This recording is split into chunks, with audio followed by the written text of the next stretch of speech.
just a quick one and a little story from the week, really, sort of a tale of the tape, really. Guy comes in, super nice guy, comes in for fitting, and he's got a lovely set of Mizunos that have been fitted for him.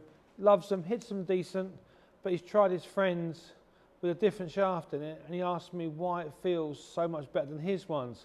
He likes his ones, and they go pretty good. Don't feel great, but they go okay. Really interesting story. He had a Dynamic Gold 120 shaft, and his friend had the Project X LZ 6.0 120. Same weight, same physicals, but the balance point and the way they swing and the way they play, completely different.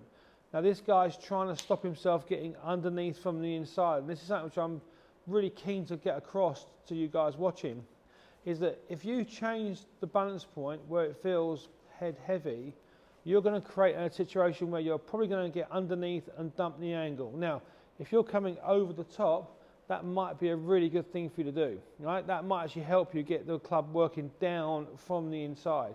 However, if you're already there and you're almost too much from the inside and almost too shallow and dumping the angle, that's going to make it really hard for you to get a what I call solid strike on the ball, which is where we were with this guy this week. His friend had the LZs.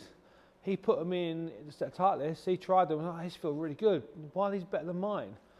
Because the balance point is a little bit higher up, butt stiff, tip stiff, a little bit of feel here with the step pattern. Get the club back in front of him. His path changed about 3 degrees, more towards the outside, or should we say less inside. Strike went up, ball speed went up, and the feel went through the roof. Now, I'm always nervous with the F word, feel, because that's very subjective. So let's deal in facts, let's deal in numbers, but equally, I am very keen that the player can intrinsically go, that's different, that makes it feel easier for me. Now, it's not always the case that that's always that sort of happy ever after story, but we are in Christmas time, so let's just talk about that for a minute. But that is a very happy ever after ending where he goes out and feels like the club can get in front of him now, his coach will be happier. And this is another thing, we are a support function of coaching or improving. We're not the front line offensive, but we are the secondary line of defence, if you like, helping that player understand what they're trying to achieve and then helping the coach get to their point of end goal, really, the journey.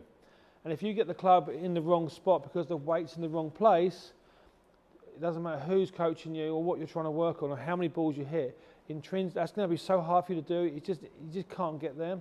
So that was a great story from the week that I want to share with you to say, look, you know, always be looking for what's next, what's better. You know, always be searching, saying, can I improve that 1-2 degrees in my path or my consistency of path? Because if you're coming from a bad angle, the bad shots are going to be worse.